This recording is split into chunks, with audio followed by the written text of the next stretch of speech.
Welcome back to Edgework, presented by FanDuel as part of the Hammer Betting Network. I'm Alex Moretto, joined here today by Matt, Alber, and So Money to break down tonight's games, give out some best bets, answer some questions from the chat, and maybe break down a bit of a wild weekend across all sports, I guess. It started with the Rantanen trade, maybe one of the biggest in regular season history, I would say. Player of that stature being traded mid-season goes from that into Sens, So Money Sens beating the Leafs on Saturday, and then Alber's Rangers allowing a goal with about 14 seconds left to not get a point against the Avalanche. And let me tell you guys in the chat, Friday, Matt Alber was insufferable. I wasn't sure how I was going to do it. He said, we are so back about 65 times. And this morning he's just, I think he's fallen into a state of depression, and he had nothing to say, to the point where So Money was a little bit concerned about him. So I'm going to give him the floor here. Maybe he needs to vent for a second. We don't need the floor. We don't need the floor. No, we don't need the floor. 20 seconds left, puck in the offensive zone. You got to get it to overtime. You can't throw it cross ice to right to Cale Makar. And nope. That's it. That's all I got. That was Will Borgen, right? We're on to Carolina. New signee Will Borgen who made that pass. Yeah, and I guess that was some other news from the weekend, Mike. And the thing is, he's been mostly good. Like, if you ask anyone who's kind of watched him since he's come over, and I know he's not outstanding, right? But he's been pretty solid since he's come over. He's made two very bad plays, and you saw the other one against Montreal, I remember, a couple weeks ago. And that was the other one. You just can't do that. And then you get these idiots on Twitter arguing about oh, well, Igor forgot to tap his stick. I'm like, sorry, it's the fucking NHL, man. You can't rely on a goalie tapping his stick to let you know when a guy's coming out of the box. You just got to know better. Yeah, that's a tough one to give up. The real problem with that is this has kind of been a theme where it's they have been playing a lot better. They've been winning a lot of these games, but there are just some of these points they're leaving on the table where it's last year you could afford this. But to leave the point against Dallas when you're winning with 3 minutes left, to leave a point on the board here where you're tied with 20 seconds left, and some of these overtime games, it's just I don't know. At some point, you got to win some more of these games, even though they are playing better. 6 weeks ago, they go down 2-0 to a team like Carolina or Colorado, and it's 6-1 by the end of the second period. Yeah, and honestly, if you ask pretty much any Ranger fan, they're gonna like the Borgen signing. That's just the truth. But yeah, it is what it is. Sure, you can't be that depressed because, as Rich points out in the chat, the bet appears made.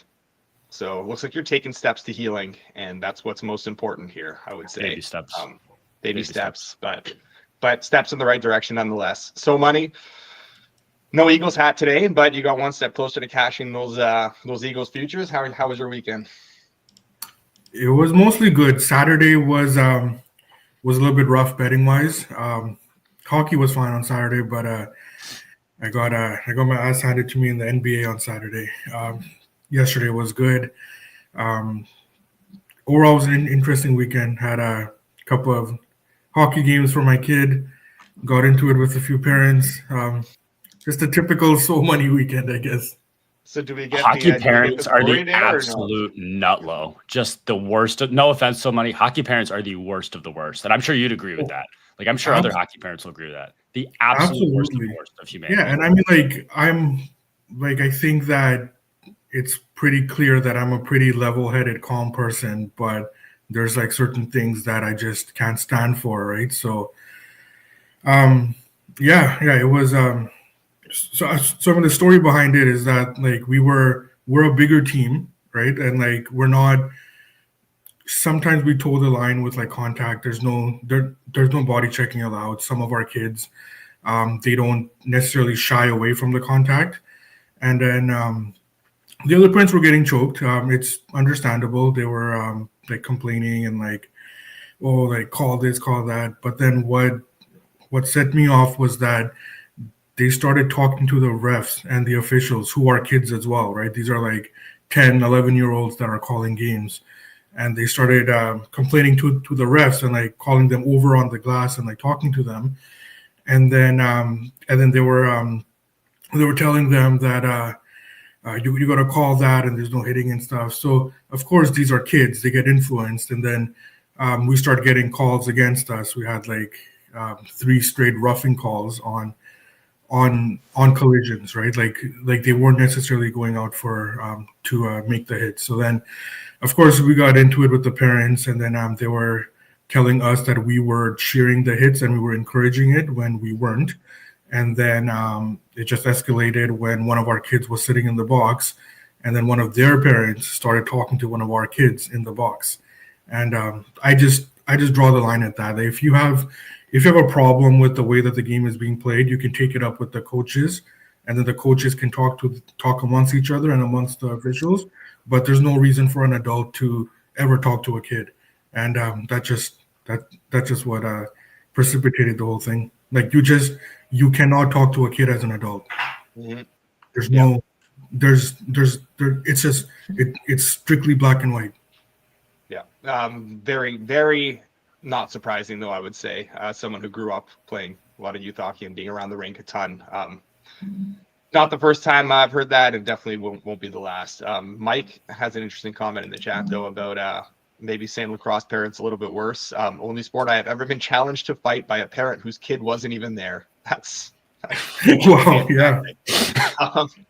We my need a experience- backstory on that one. Like, I don't even know how that happens. That's awesome. My lacrosse experience was very different. My dad would basically we would have these long trips out like across Ontario for different games on Sunday mornings, and my dad would just drink in the parking lot with other parents. I'm pretty sure they didn't even watch most of the games. That was basically my lacrosse experience. But okay, we have a lot of stuff to get to here, and Rich brings it up. Makes a great point here. Is the NHL back? Good question. You know what, Rich? The NHL is back. Not. It's also heating up, and FanDuel is bringing you more action than ever because everyone knows hockey just hits different. Load up a power play with the hottest same-game parlays found on the Parlay Hub and lace them up and follow your best bets with player prop tracking or bet on the fly with the Pulse.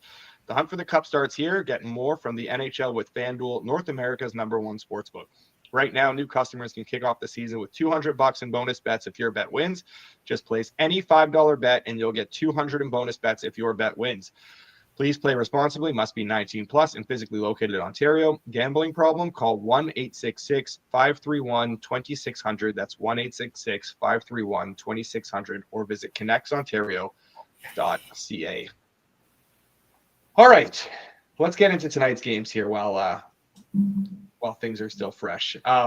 We'll start off in actually, you know what? I want to start with this one here just in case we can react to news quickly on the fly as it's happening. But the Flyers at home to the Devils. Flyers plus 122 on FanDuel. Devils minus 146. A total of 5.5. Minus 120 to the over. Minus 102 to the under. I'm going to start us off very quickly here because to me this is a line that implies that Hischier is playing. And I do not think Hischier will play tonight. We'll find out for sure at the morning skate. But I think we won't get Hischier, and I think there will be some value here. But I will start off with you, So Money. These are your Flyers. You did bet them to make the playoffs here as well on the show. Are you in a similar position here with this game, or your thoughts? You kind of share those same thoughts, or are you maybe leaning the other way, or how are you looking to attack this one?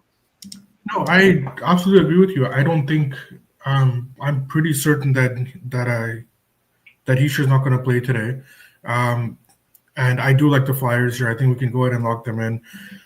It's nothing against the Devils in this case. I think that they're playing fine. We know how I feel about the Devils. It's just that at this number right now with the Flyers at home after a couple losses, I'm pretty sure I know what kind of effort we're going to get from the Flyers.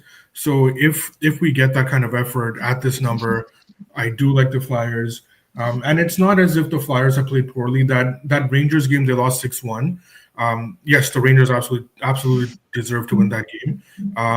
But I thought things kind of snowballed on the Flyers as well too. So like that was more of like a 3-1, 4-1 kind of game that the Rangers should have won. I think the final score of 6-1 was there was some snowball effect there. We should get Urson back in goal. He struggled against the Rangers. That wasn't a good game for him. But He has been confirmed. He's confirmed. Okay, yeah. But like overall, he's been fine this season. So I feel confident what I'm going to get from the Flyers. I feel good about Urson.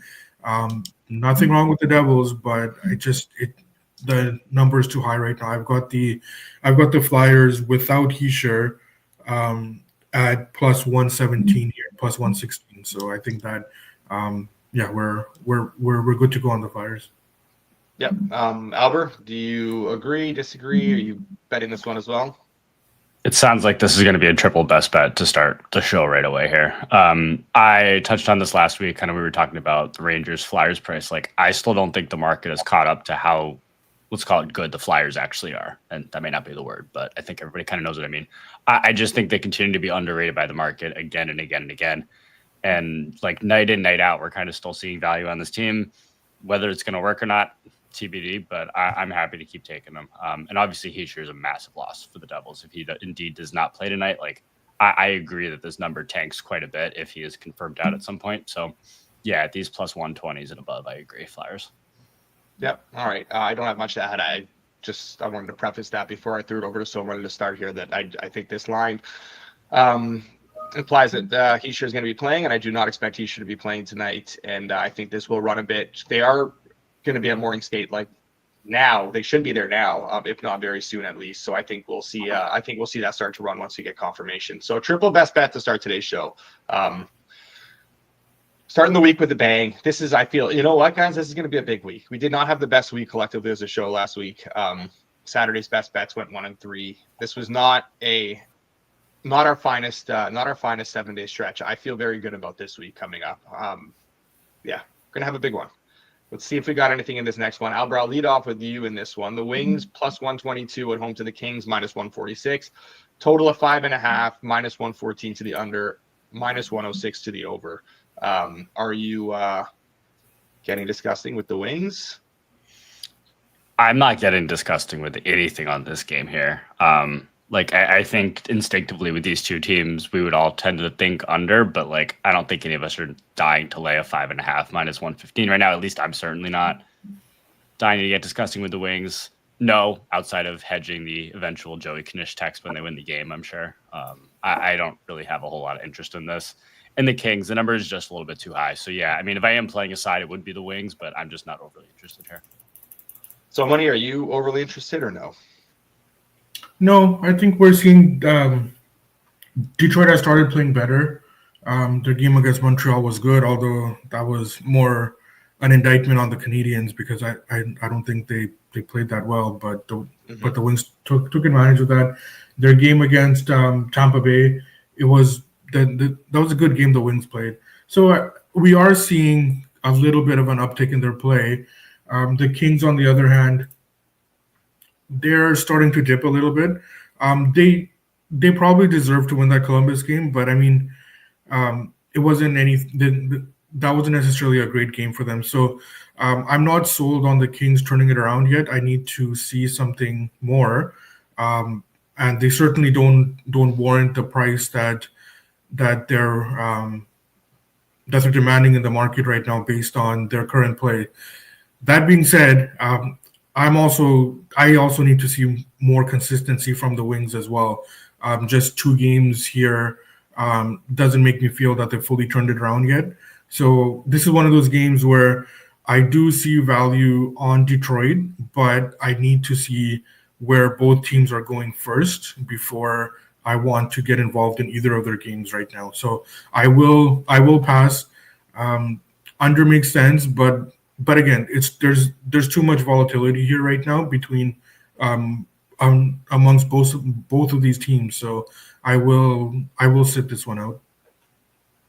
Fair enough. I do like the under, and I think I'm still okay. It has, I mean, kind of settled, I think, at this spot now.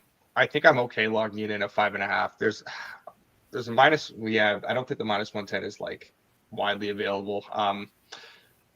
I don't know if we can get a minus 110. If we can't get a minus 110, maybe I'll just sit this one out.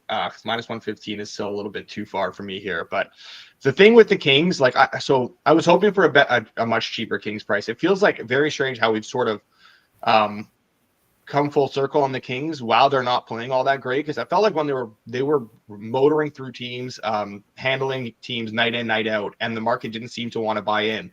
And now their play has dipped a little bit, and now the market is fully caught up to where the Kings should have been before. It's strange, the timing of all this, but unfortunately, we're not going to get a cheap Kings number because of it tonight.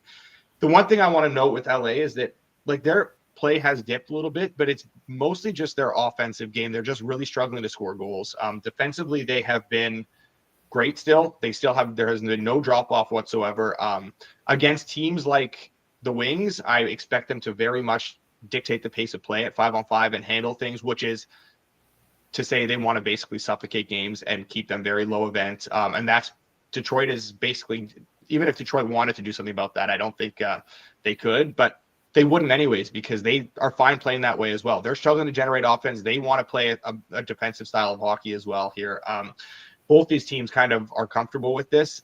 The one thing I want to note on the Kings going forward is that in their last 9 games, 8 times they have scored 2 or less goals. They are really struggling to score goals right now, but they have shot just 5.5% at 5-on-5 in that span, just 7% at all strengths. That is the worst mark in the NHL over that span. There will be some regression here. Their offensive numbers and their chance generation has dipped a little bit, but like not to the extent to which they are scoring right now.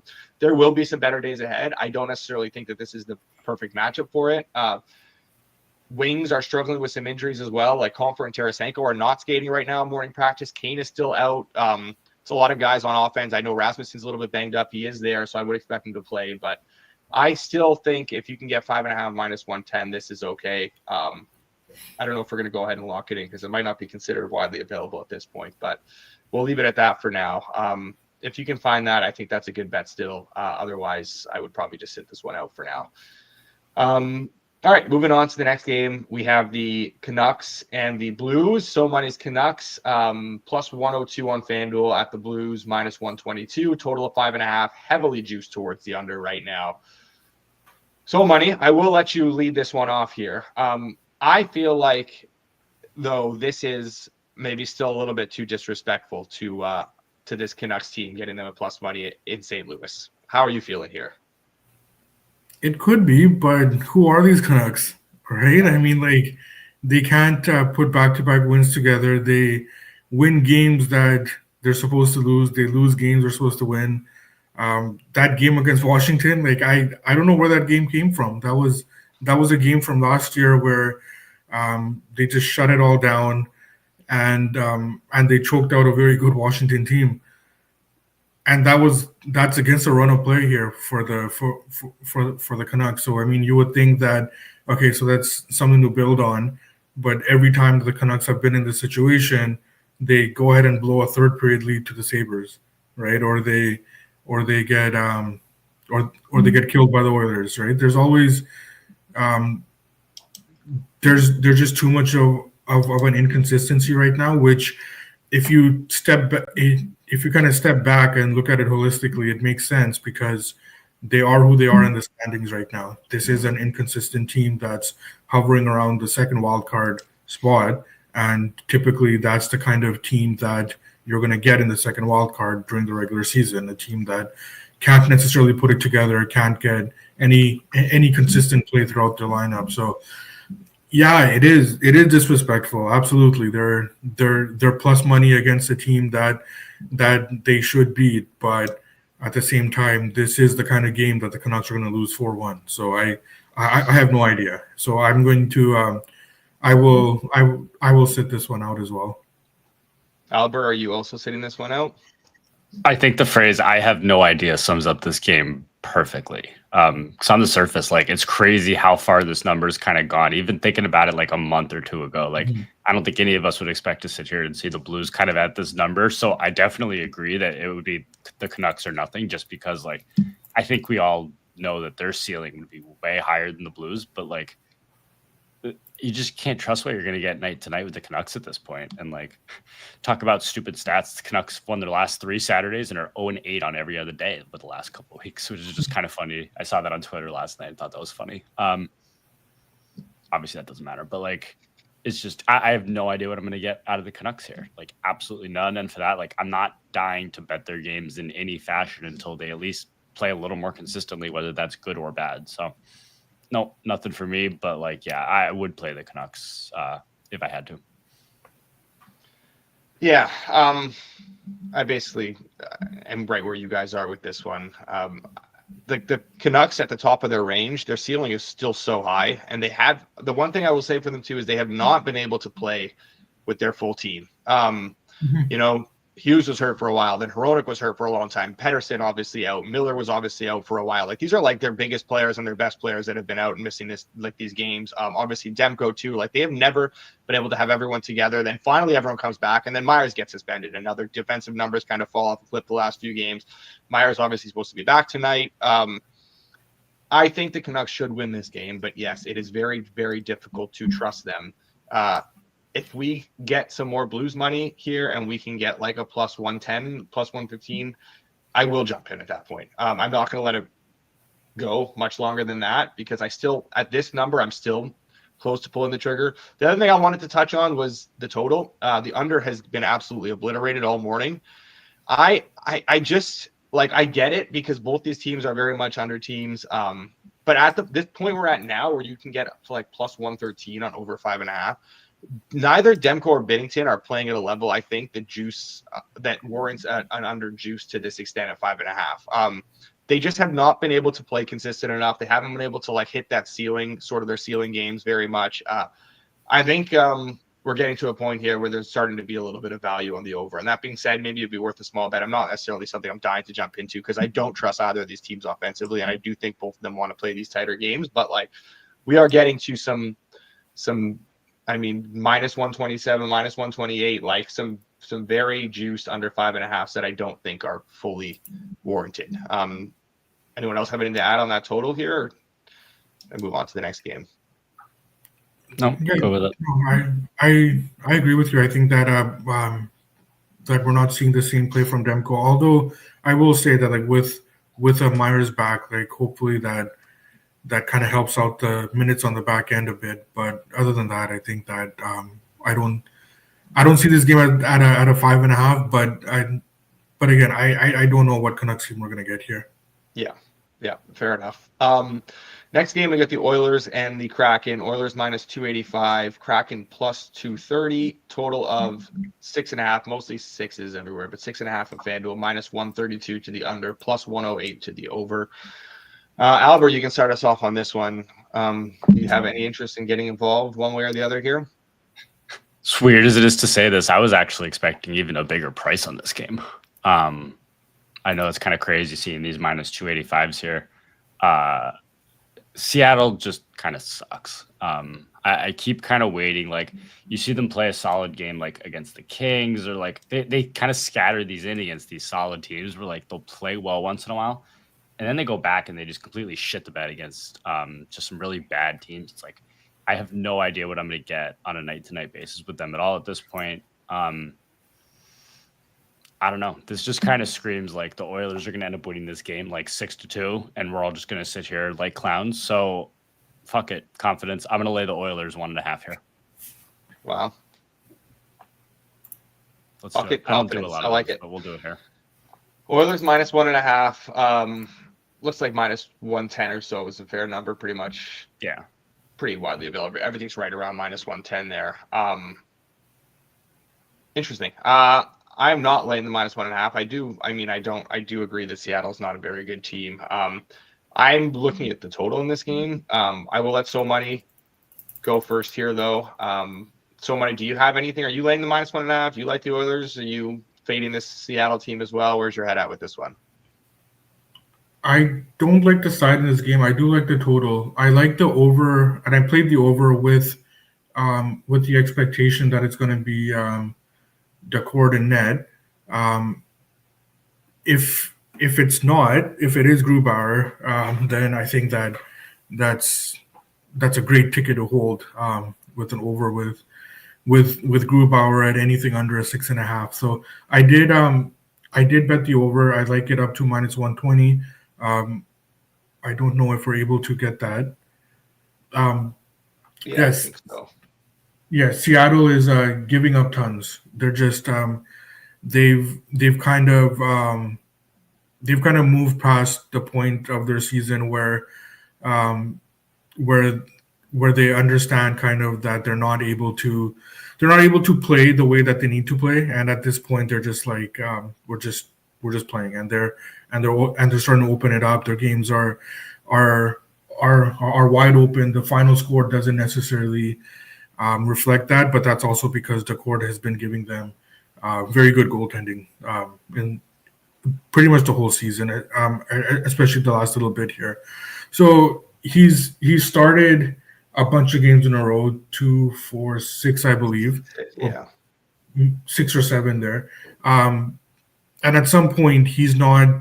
I wouldn't expect him to be able to play at that same level for this run of game consistently here. So if it is him, I still like the over just because of the way that Seattle's giving up chances, and Edmonton, if they want to, Edmonton will feast in this game. So I did play the Oilers, and I'm hoping for a Grubauer, but I'm okay with it if it is Decord. Fair enough. You don't have opposition for me in the sense where this is a head-to-head, but if it is Decord, I can't possibly bet this until I know. If it is Decord, I will be playing an under 6 plus money. I just don't. I agree. Seattle's giving up a lot. They also cannot generate anything. They're really struggling to generate offense, and when they do, they just don't have the scoring to convert those too often. Edmonton is rolling right now defensively. They're giving up very little. That Buffalo game was a little bit of a blip. They gave up more. That should have been a higher scoring game than it was this weekend. But other than that, Edmonton is still playing really well at both ends of the ice. And for what Seattle is giving up, they are getting elite goaltending from Decord. So he is able to sort of mitigate the damage a little bit. That being said, I would need Decord starting tonight in order to get on this under 6 at plus money. I don't know for sure. It would be a 7 start in a row. It is a back-to-back, though, so I feel like it does make sense to go Decord here and then save Grubauer for tomorrow and home to the Ducks, but just going to have to wait and see there. I just don't see how Seattle scores much in this game and contributes to this total. They're really, really struggling to generate offense, especially when they step up in class. Like, you look at games against, like, Winnipeg, against the Kings, against Winnipeg, the Kings, you got the Devils, Colorado. They're not really getting much offense going. Even that Edmonton game, like, the last time they played, they just can't get anything going offensively.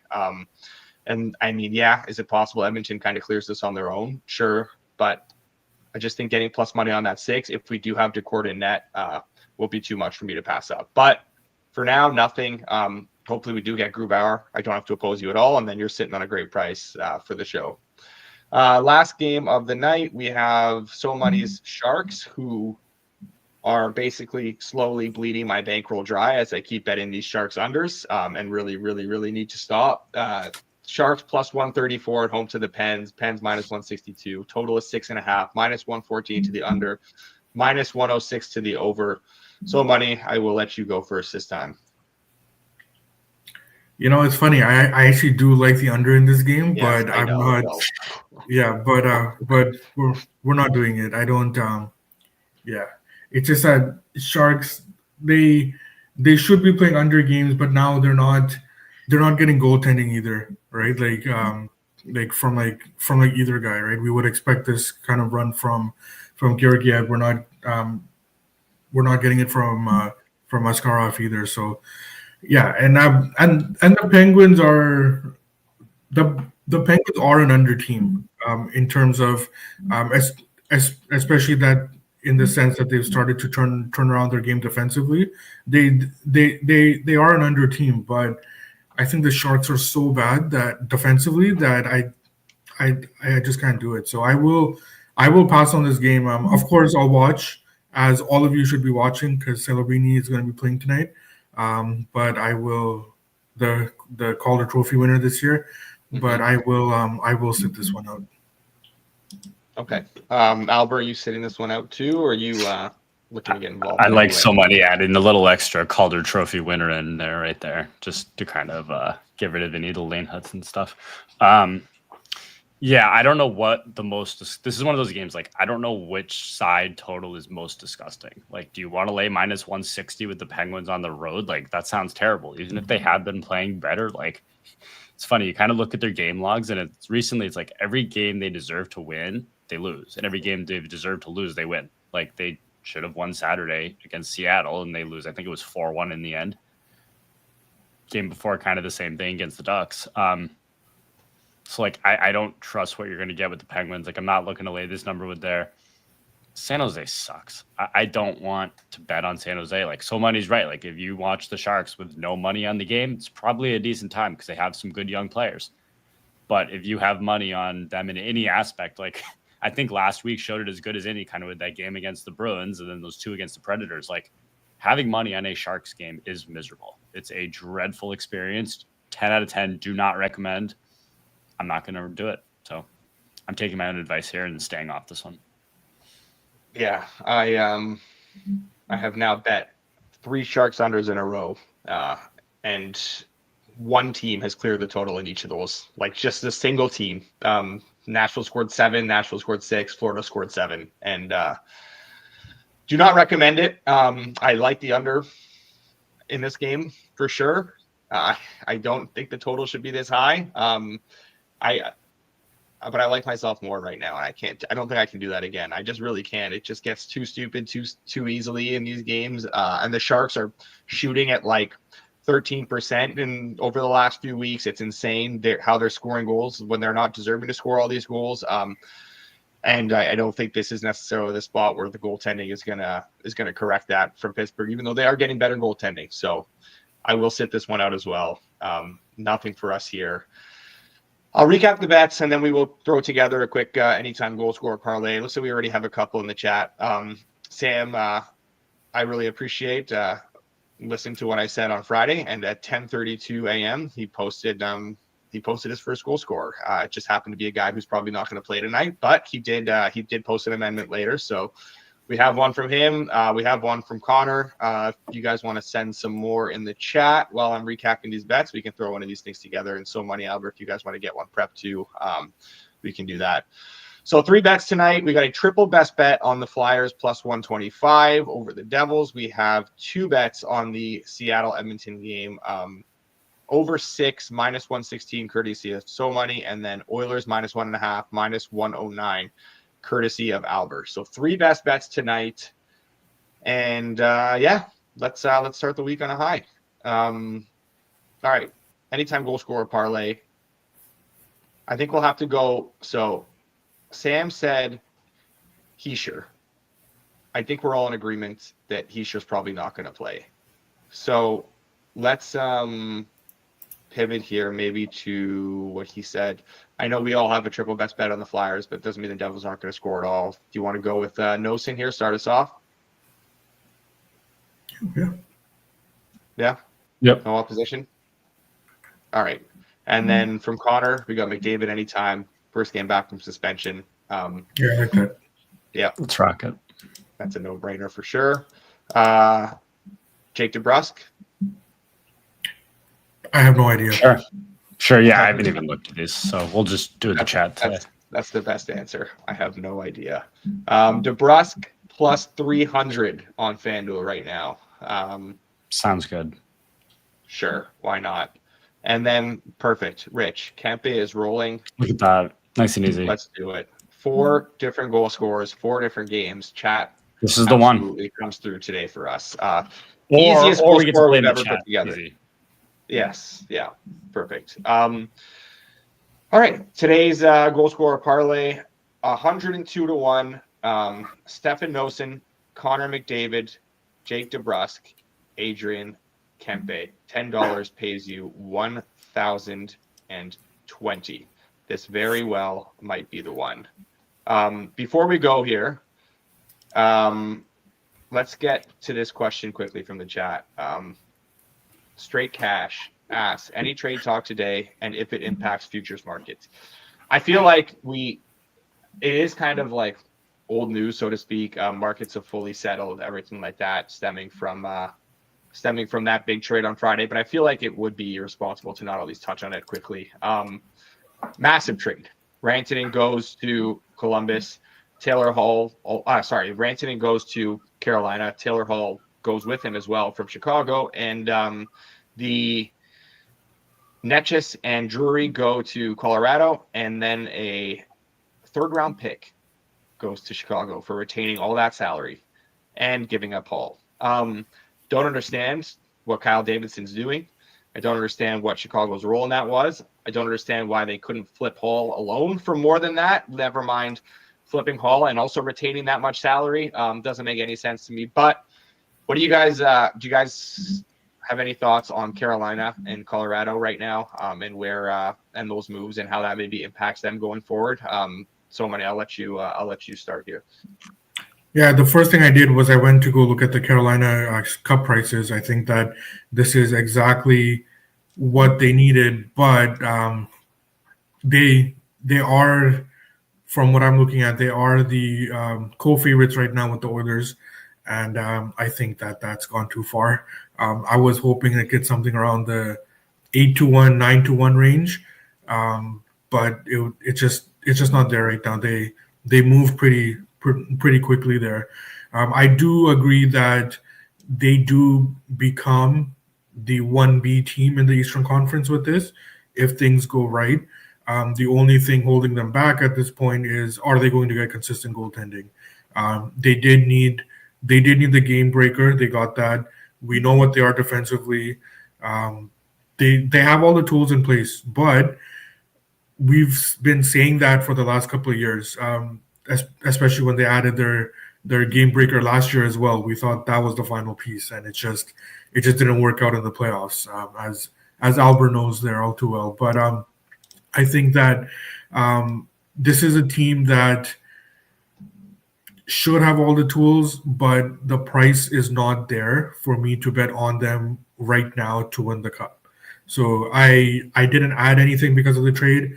I am looking at a couple of things like yeah. So I'm not there yet in the market. I thought that the Avalanche fell a little bit too far in the market too. I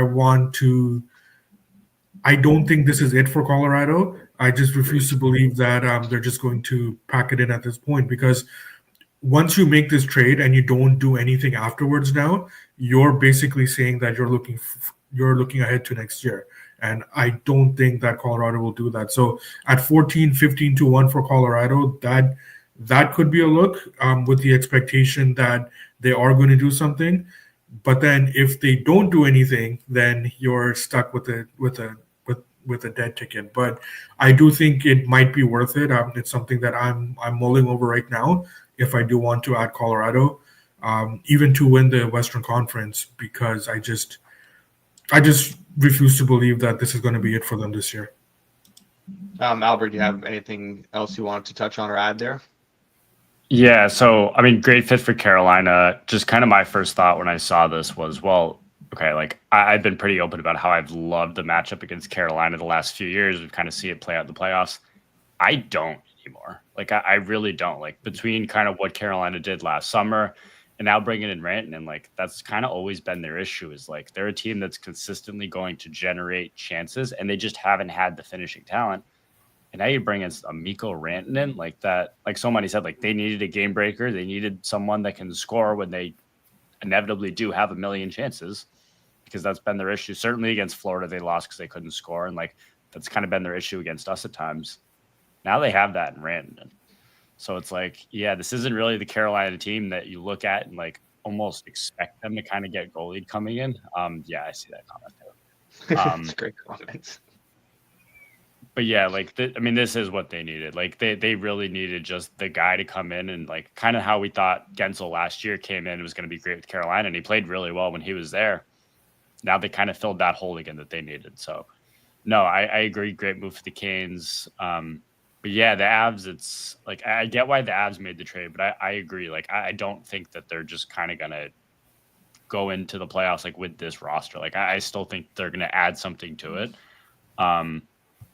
In Chicago, like I agree. I don't really understand. Like, obviously, like they're not doing anything this year, so at some point, like they should basically be trading every pending UFA and get whatever they can get. But I do agree. Like, I think if you had waited another 4, 5, 6 weeks, even whatever the deadline is exactly, like I do think they could have gotten more for Taylor Hall. So yeah, I don't know. I do think the Canes got a lot better out of this though.